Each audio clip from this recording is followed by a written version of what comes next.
Hello every one, നമസ്കാരം. Soumya's art of കുക്കിങ്ങിലേക്ക് ഏവർക്കും സ്വാഗതം. ഇന്ന് നമ്മൾ ഉണ്ടാക്കാൻ പോകുന്നത് ഒരു സ്പെഷ്യൽ കർക്കിടകം റെസിപ്പി, അതായത് ഉലുവ കഞ്ഞിയല്ല കേട്ടോ ഉണ്ടാക്കാൻ പോകുന്നത്. ഇന്ന് ഉണ്ടാക്കാൻ പോകുന്നത് ഉലുവ പായസമാണ്. ചിലർ ഇതിനെ ഉലുവ കഞ്ഞി എന്ന് പറയും, പക്ഷെ ഞങ്ങൾ ഇതിനെ പറയുന്നത് ഉലുവ പായസം എന്നാണ്. അപ്പോൾ ഒരു ട്രഡീഷണൽ മെത്തേഡിൽ എങ്ങനെ ഉലുവ പായസം ഉണ്ടാക്കാന്നുള്ളത് നമുക്ക് നോക്കിയിട്ട് വരാം.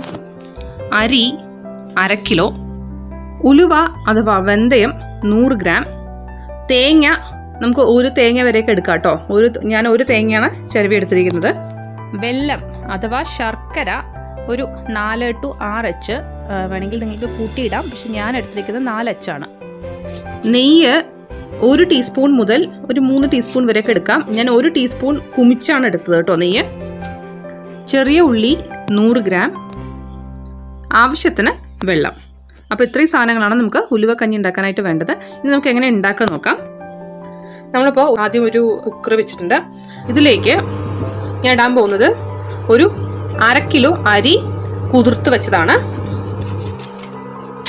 അതിട്ട് കൊടുക്കാം. പച്ചരിയാണ് ഞാൻ കുതിർത്ത് വെച്ചിരിക്കുന്നത്. നന്നായിട്ട് 2 പ്രാവശ്യം കഴുകിയിട്ട് ഞാൻ കുതിർത്താണ് കേട്ടോ.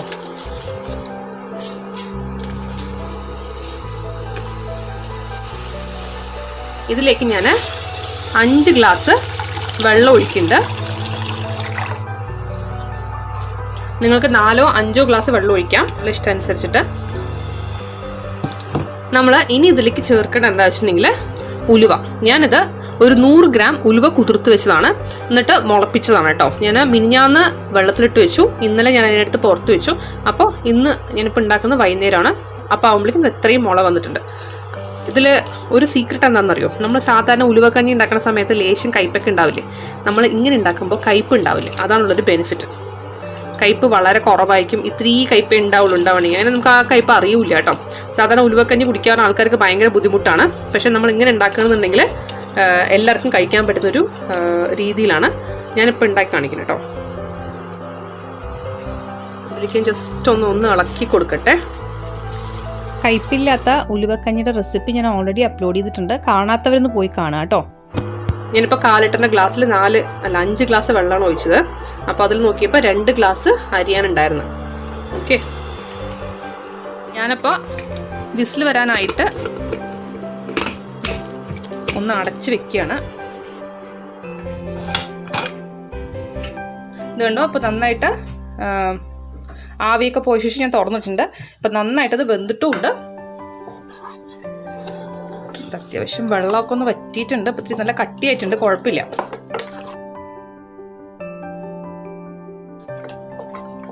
ഞാൻ 5 വിസിലായിരുന്നു വെച്ചിട്ടുണ്ടായിരുന്നത്.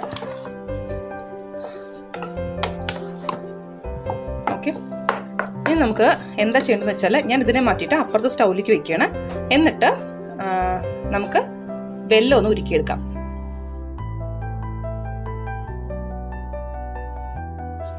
ഞാനിതിലേക്ക് 4 അച്ച് വെല്ലമാണ് ചേർക്കുന്നത്. നിങ്ങൾക്ക് കരിപ്പട്ടി കിട്ടുകയാണെങ്കിൽ കരിപ്പട്ടി ചേർക്കാം. ഇതിപ്പോൾ ലോക്കൗട്ടൊക്കെ ആയതുകൊണ്ട് എനിക്ക് കരിപ്പട്ടി കിട്ടാൻ ഇപ്പോൾ വഴിയില്ല. കാരണം നോർമലി പാലക്കാട് ഭാഗത്ത് ഈ കരിപ്പട്ടി എത്തുന്നത് തമിഴ്നാട്ടിൽ നിന്നൊക്കെയാണ്. അപ്പോൾ ഞാൻ ആയുർവേദ കടയിൽ ചോദിച്ചപ്പോൾ എനിക്ക് കിട്ടിയില്ലായിരുന്നു. ഇതിലേക്ക് അലിയാൻ പാകത്തിന് നമുക്ക് വെള്ളം കൂടെ ഒഴിച്ചു കൊടുക്കാം. എന്നിട്ട് ഗ്യാസ് കത്തിക്കാം. അപ്പോൾ നന്നായിട്ട് അലിഞ്ഞ് വരട്ടെ. അപ്പോഴത്തേക്കും നമുക്ക് തേങ്ങാപ്പാൽ റെഡിയാക്കാം.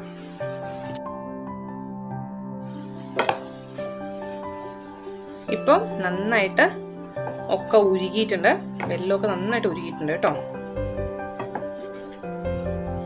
ഇനി എന്താ ചെയ്യേണ്ടതെന്ന് വെച്ചാൽ നമുക്കിതിനെ മാറ്റിയിട്ട് കുക്കർ വെക്കാം. എന്നിട്ട് ഒരു അരിപ്പ വെച്ചിട്ട് ഇതിലോട്ട് ഈ വെല്ലപ്പാവനെ കൂടെ ഒഴിച്ചു കൊടുക്കാം. നമ്മൾ നോക്കിയപ്പോൾ അത്യാവശ്യം നല്ല തിക്കായിരുന്നില്ലേ ഇത്? ഇനിയിപ്പോൾ ഇതെല്ലാം കൂടെ ഒന്ന് യോജിപ്പിച്ചെടുക്കാം. ഞാൻ ആ തേങ്ങാപ്പാൽ രണ്ട് പ്രാവശ്യം ആയിട്ടല്ല എടുക്കുന്നത്, ഞാൻ ഒരുമിച്ചാണ് എടുക്കുന്നത്. സാധാരണ അമ്മയൊക്കെ ചെയ്യണമെന്നിരിക്കുന്നത് എന്താ വെച്ചിട്ടുണ്ടെങ്കിൽ ഇതിൽ തേങ്ങാപ്പാലുണ്ടല്ലോ, തേങ്ങ 2ാം പാലിലാണ് വേവിക്കുന്നത്, ഈ അരിയൊക്കെ വേവിക്കുന്നത്. എന്നിട്ട് 1ാം പാൽ ഒഴിച്ചു കൊടുക്കുന്നത് കണ്ടിട്ടുണ്ട്. അല്ലെങ്കിൽ പാലങ്ങനെ 1ാം പാൽ 2ാം പാലെന്ന് വേർതിരിക്കാതെ ഒരുമിച്ച് ഇങ്ങനെ വേവിച്ച ശേഷം അങ്ങനെ ഒഴിച്ചു കൊടുക്കുന്നതും കണ്ടിട്ടുണ്ട്. അപ്പം ഞാൻ രണ്ടാമത്തെ ടൈപ്പാണ് ചെയ്യുന്നത്. അപ്പോൾ ഒന്നാം പാൽ രണ്ടാം പാലായിട്ട് ഞാൻ സെഗ്രിഗേറ്റ് ഒന്നും ചെയ്തിട്ടില്ല അവിടെ. നിങ്ങൾക്ക് വേണമെന്നുണ്ടെങ്കിൽ അങ്ങനെ ചെയ്യാം. എന്താണെന്നറിയോ, നമ്മൾ ഈ രണ്ടാം പാല് ഒഴിച്ചിട്ട് ചെയ്യുന്ന സമയത്ത് ചിലപ്പോൾ അടിപ്പിടിക്കാനൊക്കെ ഉള്ളൊരു ചാൻസ് ഉണ്ട്. കാരണം തേങ്ങയല്ലേ സാധനം. അപ്പം അതുകൊണ്ട് എല്ലാം നന്നായിട്ടൊന്ന് മിക്സ് ചെയ്തെടുക്കാം കേട്ടോ. ഈ വെള്ളത്തിലൊക്കെ നന്നായിട്ട്, വെള്ളം എന്ന് വെച്ചാൽ ശർക്കരയാണ് ഞാൻ ഉദ്ദേശിക്കുന്നത്. ഇതൊന്ന് തിളക്കട്ടെ, എന്നിട്ട് നമുക്കതിലേക്ക് തേങ്ങാപ്പാൽ ഒഴിച്ചെടുക്കാം.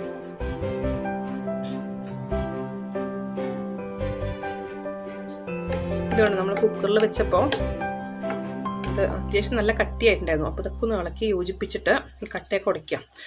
പിന്നെ ഇതിനെ ഉലുവ പായസം എന്ന് പറയുന്നവരുണ്ട്, ഇതിനെ അതുപോലെ ഉലുവ കഞ്ഞി എന്ന് പറയുന്നവരുണ്ട്. അപ്പോൾ നിങ്ങൾക്കത് എങ്ങനെ വേണമെങ്കിൽ പറയാം. നമുക്ക് വേണമെങ്കിൽ ഇതിൽ ചുക്കും ജീരകവും കൂടെ പൊടിച്ചിട്ടിട്ട് അങ്ങനെ കഴിക്കാം, അതും ടേസ്റ്റിയാണ്.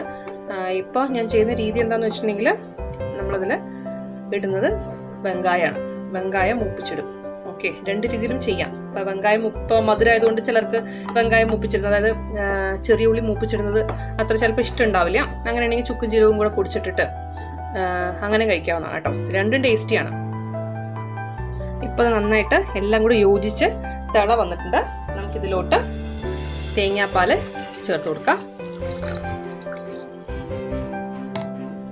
എന്നിട്ട് നന്നായിട്ടൊന്ന് ഇളക്കി യോജിപ്പിക്കാം.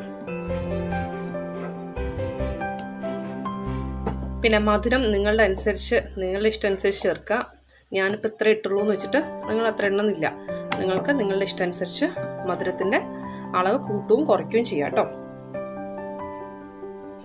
ജസ്റ്റ് ഒരു തിളവന്ന് ഈ കഞ്ഞി ഓഫ് ചെയ്യാം. എന്നിട്ട് നമുക്ക് ഇതിൽ വറുത്തിടേണ്ട സംഭവങ്ങൾ നോക്കാം.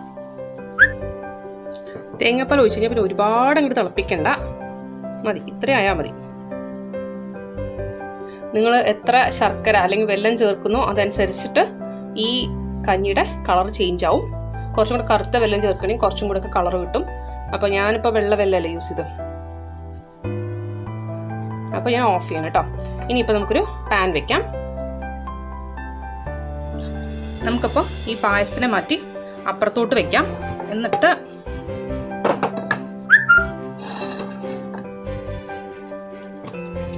ഞാനിതിപ്പോൾ പാവ് വെച്ചത് കേട്ടോ, വെള്ളം ഒഴിക്കുന്നതാണ്. അതിലോട്ട് ഒരു 1-2 സ്പൂൺ നെയ്യിട്ട് കൊടുക്കാം, നിങ്ങളുടെ ഇഷ്ടാനുസരണം.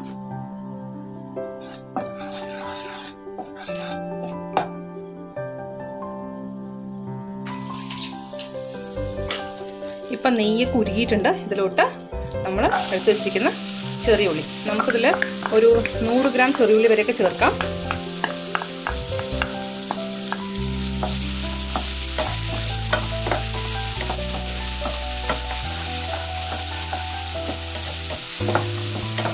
ഇതൊന്ന് നന്നായിട്ടൊന്ന് ഫ്രൈ ആവട്ടെ.